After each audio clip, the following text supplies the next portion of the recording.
Você certamente já teve algum contato com alguma pseudociência no seu dia a dia, como astrologia, homeopatia, ufologia. Esses são conhecimentos que são sustentados por certos grupos e que nem sempre são levados a sério pelo resto da população. Mas e se eu te dissesse que a pseudociência também pode ocupar as universidades, perdurar até hoje e ganhar um status acadêmico e social que a torna mais séria do que realmente ela é? No episódio de hoje, nós vamos falar de algumas pseudociências que infelizmente ocupam instituições de ensino. Por que elas persistem até hoje e como que você pode identificar outras práticas semelhantes. As pseudociências são formas de compreender o mundo que tentam se passar por algo científico. Porém, os métodos usados para construir esse conhecimento não possuem realmente o rigor que é exigido para serem classificados como ciência. Normalmente, essas práticas apresentam uma argumentação que parece lógica internamente, e essa cara racional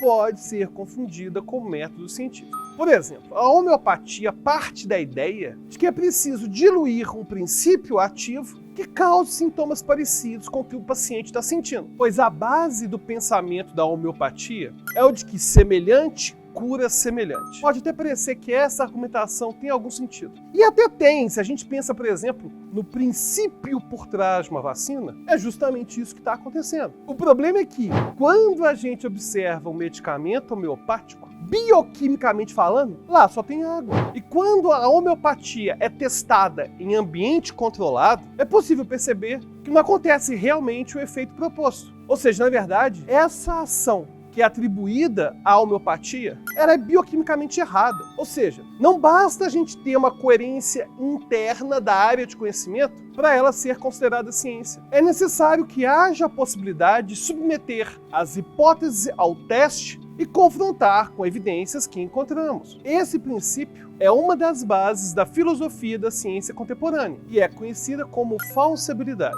E se você entendeu bem essa parte, você já captou os dois principais problemas que a gente vai tratar aqui no vídeo. O primeiro, formas de conhecimento produzidos na faculdade que prezam apenas por uma coerência interna ou por um argumento que pareça racional. E o segundo problema vão ser aquelas hipóteses que não são possíveis de falsear. No primeiro caso, é muito comum observarmos, principalmente em cursos de ciências humanas, textos e autores que convencem legiões simplesmente pela retórica. Muitas vezes, esses textos são tomados como verdade unicamente pela fala rebuscada, pelos termos técnicos inventados, pela coerência gramatical, pelo pensamento erístico, ainda que não haja qualquer evidência científica a favor. Por exemplo, no nosso vídeo de esquizofrenia, falamos sobre autores como Foucault, que distorceram a realidade da saúde mental, focando naquilo que é chamado de relações de poder. Nessa visão, a existência de uma doença seria dependente da autoridade médica sobre aqueles que são ditos doentes. Nossa, olha só isso. Isso é uma visão simplista e distorcida de como realmente funciona o diagnóstico das doenças mentais. Apesar disso, dezenas de livros sustentando essas teses foram escritos. E devido a uma argumentação persuasiva, a noção de que não existem transtornos mentais, infelizmente, é defendida por muita gente até hoje. Para você ter uma ideia do nível do absurdo, até hoje temos vários profissionais da psicologia que são simplesmente contra o manual DSM. Eles vão falar que a classificação de doenças é reducionista, fruto do imperialismo norte-americano. E depois vão lá posar de viva o SUS, viva a vacina, viva a ciência. Que viva a ciência? Parafraseando o meu amigo Pirula, a ciência não vai estar certa apenas quando ela concorda comigo. E esses posicionamentos pseudocientíficos podem ser ainda mais endossados quando aquela obra, que é tomada como base, apresenta conceitos próprios e os amarra de uma maneira quase lógica. Por exemplo, a posição de Foucault, que acabamos de citar, pode ser difícil de ser aceita por qualquer pessoa que entende sobre psicopatologia em nível cognitivo e cerebral. Mas com certeza ela é de fácil compreensão por quem estuda os transtornos mentais pela ótica do próprio Foucault. Foucault apresenta a dinâmica da loucura como sendo uma fragmentação da totalidade entre corpo e alma. E essa totalidade seria alterada por eventos internos exagerados, como as paixões. como resultado, veríamos a manifestação física e comportamental que seriam características da loucura. E se você tem acompanhado a nossa série sobre transtornos mentais, você vai perceber como que essa visão é muito distante daquilo que é conhecido e encontrado nos novos avanços da psiquiatria e da psicologia. O que seria já de se esperar, né? Já que o próprio livro de Foucault, A História da Loucura, foi escrito na década de 60. O problema é que, apesar dos avanços dos conhecimentos, muitos estudiosos, inclusive pesquisadores de universidades conceituadas, continuam a sustentar essas ideias de forma literal, mesmo nos dias de hoje. É claro que o caso de Foucault é apenas um exemplo, mas existem diversos outros teóricos influentes que persistem sem atualização alguma dentro da academia. Esse discurso cheio de jargões, cheio de construções argumentativas que apenas parecem lógicas, mas na sua maioria são parte do movimento pós-modernista. Por várias vezes, esse movimento consegue ganhar um status sem a necessidade de apresentar evidências científicas. Isso por causa da posição relativista que ele ocupa. Não é incomum que uma das argumentações de autores pós-modernos seja de que a busca pela verdade é infrutífera, já que nossas percepções e interpretações de mundo são relativas, são variáveis. A verdade inconveniente é que não tem tanta diferença assim desses argumentos os argumentos do chamado design inteligente. É impossível saber a origem da vida. E a partir dessas afirmações, esses autores questionam qualquer maneira de aprender a realidade, ainda que seja com método criterioso, como é o caso da ciência. Muitas vezes na ciência, os argumentos são sustentados com a apresentação de mudanças de consenso que acontecem dentro da própria comunidade científica. Por exemplo, quando os cientistas abandonam uma hipótese porque surgiu uma hipótese melhor. O que esses autores ignoram é que o surgimento de mudanças na ciência já é algo previsto, desde que haja evidências a favor dessas mudanças. O que os cientistas sérios fazem é buscar realizar experimentos para confrontar a hipótese que eles têm e não para confirmar as hipóteses de forma cega. Ou seja, muito longe daquela noção dos terraplanistas de que o cientista só será bem visto quando ele converge com o sistema, os cientistas de maior destaque tendem a ser aqueles que acham evidências muito fortes e que alteram todo um pensamento que já foi bem estabelecido. Por exemplo, o neurocientista americano Joseph Altman ganhou notoriedade por ter sido um dos pioneiros na demonstração de que nascem novos neurônios no cérebro humano adulto. Você provavelmente ouviu falar isso. Antes disso, era consenso a noção de que apenas perdemos neurônios ao longo da vida. Bom, e se você entendeu a importância de sempre confrontarmos os achados com novas evidências, vai ser fácil para você entender que o discurso pós-modernista não é o único conhecimento pouco robusto e que ganha espaço nas universidades. Existem também pseudociências que ocupam os currículos de formação dos jovens ao redor de todo o mundo. E elas são classificadas dessa forma justamente por não serem passíveis de serem testadas, de serem falseadas. Dentro da área da própria psicologia, o exemplo mais ilustrativo é o da psicanálise, que ainda se mantém muito forte no Brasil. Os problemas da psicanálise já foram apontados, inclusive, por um dos mais importantes filósofos da ciência do século XX, Karl Popper. No seu livro A Lógica da Pesquisa Científica, Popper já dizia que não havia possibilidade de se testar e de se refutar as hipóteses da psicanálise, já que a teoria psicanalística ou o analista sempre ia achar alguma forma de justificar o comportamento humano observado. Vou dar um exemplo aqui bem simplista de como que existe um verdadeiro pensamento circular na psicanálise. Imagina que eu falo, por exemplo,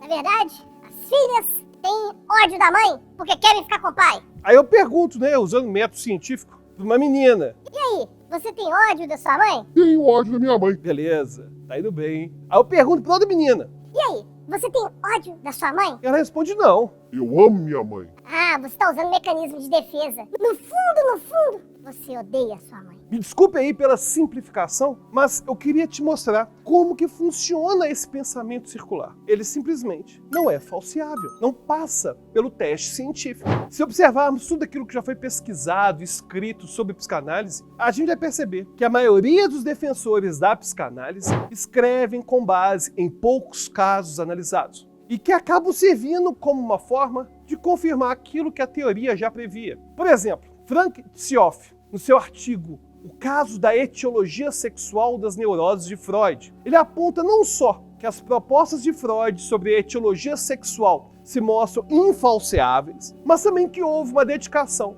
por parte dos teóricos para provar que ela era real. Essa tendência de buscar pela confirmação se torna ainda mais absurda se pensarmos o contexto no qual Freud escrevia, ou seja, no final do século XIX, início do século XX. Nessa época, o conhecimento produzido sobre o comportamento humano era limitado pelos métodos e pela tecnologia da época. Mas já se passaram mais de 100 anos. Muita coisa avançou desde então. E é no mínimo curioso observar que mesmo áreas muito recentes, como a psicologia cognitiva, que surgiu na década de 1960, já mudou drasticamente seus métodos, suas hipóteses. Mas a psicanálise, ela se manteve muito estável durante todo o seu tempo de vida. Alguém poderia argumentar, que surgiram outros teóricos além do Freud e que atualizaram a psicanálise, como Melanie Klein, por exemplo, que mostrou que seria possível fazer atendimento psicanalítico com crianças. Porém, até mesmo esses teóricos, como Melanie Klein,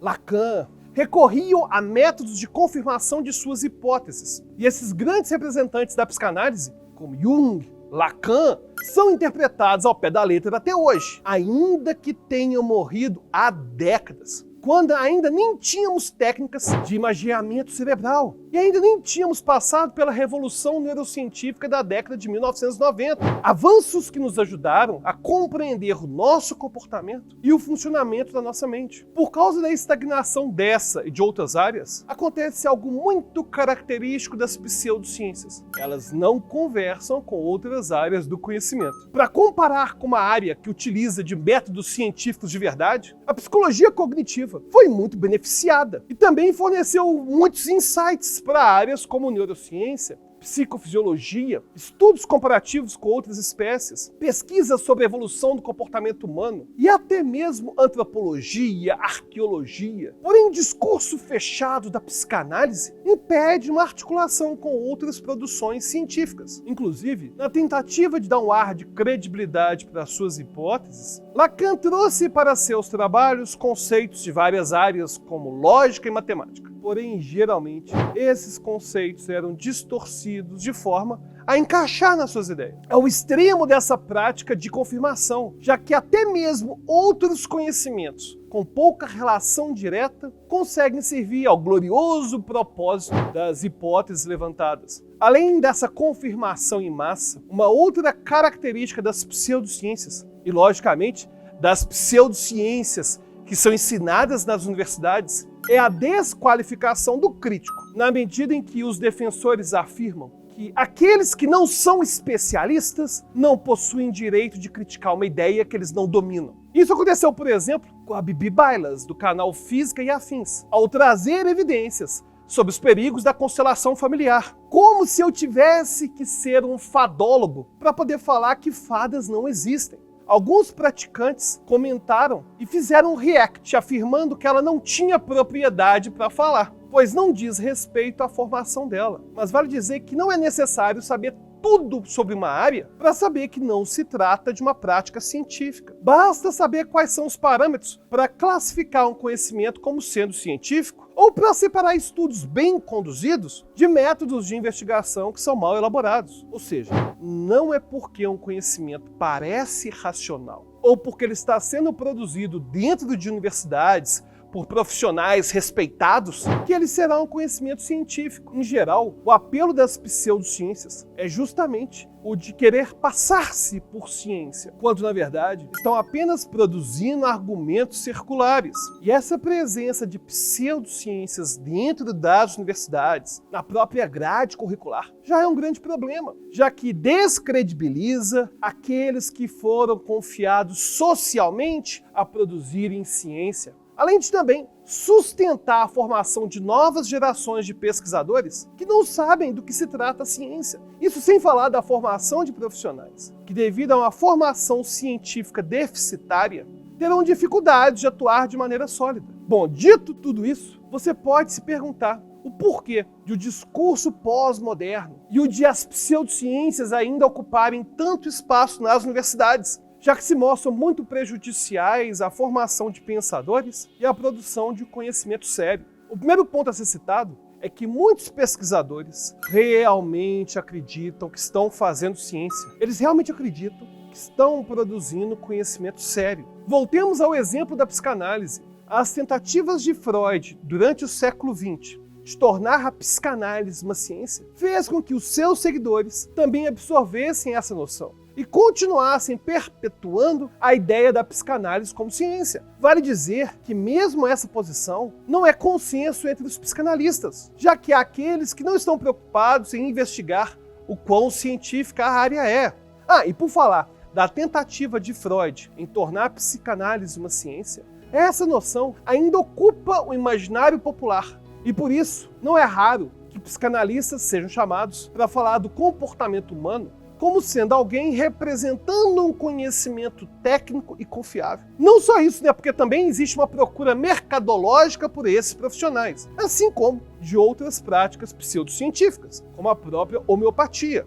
Essa procura estimula a formação de novos profissionais que acreditam estar seguindo uma profissão validada e lucrativa socialmente. E agora chegamos ao último ponto que mantém as pseudociências: as evidências anedóticas, ou seja, casos isolados em que não havia nenhum controle para saber se o resultado observado era realmente fruto do que achamos. As evidências anedóticas pipocaram durante a pandemia do novo coronavírus no Brasil, em que várias pessoas tomaram hidroxicloroquina e outros medicamentos sem eficácia comprovada para a Covid-19 porque conheciam alguém que havia melhorado e que tinha tomado esses remédios. Perceba que nesses casos, a relação de causa e efeito é tomada sem nenhum cuidado, ou seja, o sujeito pressupõe que a melhora foi por causa da hidroxicloroquina. Imagina que ela não teria acontecido sem a ingestão do remédio. O que as evidências nos mostraram é que a melhora nesses casos não é explicada por aqueles remédios que ficaram conhecidos como parte do tratamento precoce. Esses medicamentos, na verdade, pelo contrário, podem piorar a saúde da pessoa quando ingeridos sem receita, devido aos fortes efeitos colaterais.